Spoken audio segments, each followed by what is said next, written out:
Today we're here with Mr. Michael Croft, head of UNESCO, and we have some questions for him about his experience with the MUN, and we hope that it inspires and motivates you. So Mr. Croft, could you please tell us a little bit about what you've experienced with MUN? Sure. Model United Nations for me goes a few years back. I actually did it when I was in university, and this was the time when I was going to university in Halifax, Nova Scotia, Canada. And I think it was I went my second and third years. And so we went to one of the biggest Model United Nations in North America, which was in Harvard. There are two big Model United Nations in North America. One is in New York at the UN, and the other one is in Harvard. The one in New York is a little bit more procedural. The one in Harvard is a little bit more on topics and issues. So we went down to Harvard 2 years in a row. And it was a really very interesting experience and a lot of fun. So do you think it's a viable club that people should participate in more? I think so. I would just say that I think anything that gets you a little bit out of your comfort zone to a certain extent, maybe in terms of substance or in terms of topics, because they try to be, Model United Nations generally try to be a little bit edgy. In terms of having a topic that's a little bit, let's say, very much topical and also contentious, because they're also looking for two sides or different sides. And of course, the reality is that there are very few things that people agree in the world these days, as we can see by the general state of things. And then the other thing is that they're a really good opportunity to meet kids from other schools. And also even get to know your own classmates better. So I made some because I think that I remember when I went to Model United Nations, the team that assembled, they weren't people that I usually hung out with. So I got to meet some nice new people, and it was a lot of fun. Okay.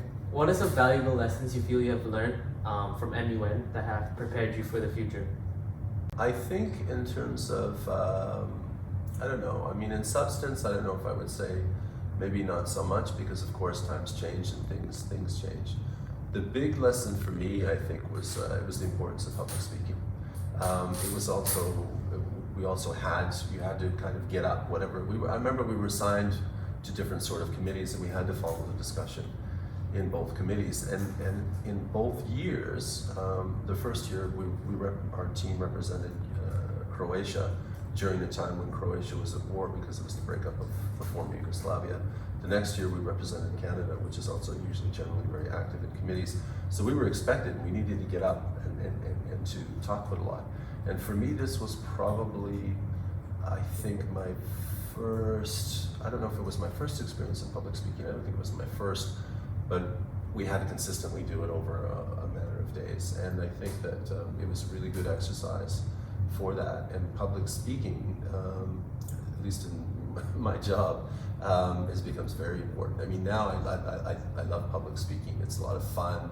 I enjoy speaking. I have no problem speaking to 2,000 people. It's fun. I enjoy it.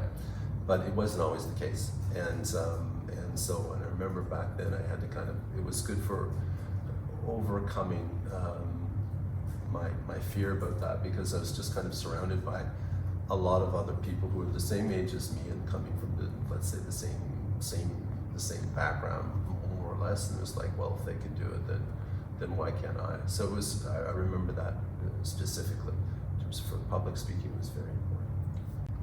Do you have any tips or a message of any kind to the current MUN delegates here at UNIS for them to keep in mind for the upcoming March conference? Yeah, I think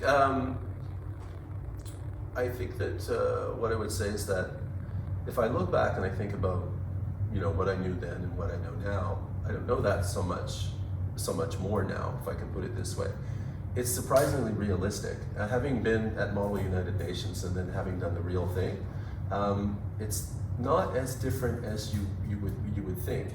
At Model United Nations, you can actually capture a lot of the debate and kind of the spirit and the difficulty of it. So I would think that so enjoy it. And the other thing that I suppose I would say is that it's one of those exercises. It's one of those things that the more you put into it, the more you get out of it. So I mean, if you just kind of go along and don't really speak and sort of and a little bit hold back and don't engage, it's not going to be as fun as it is as if you engage. So it's just kind of pretend you're somebody else. Try to get it a little over your shyness a little bit, and then have fun with it. But it was a really motivating experience for me.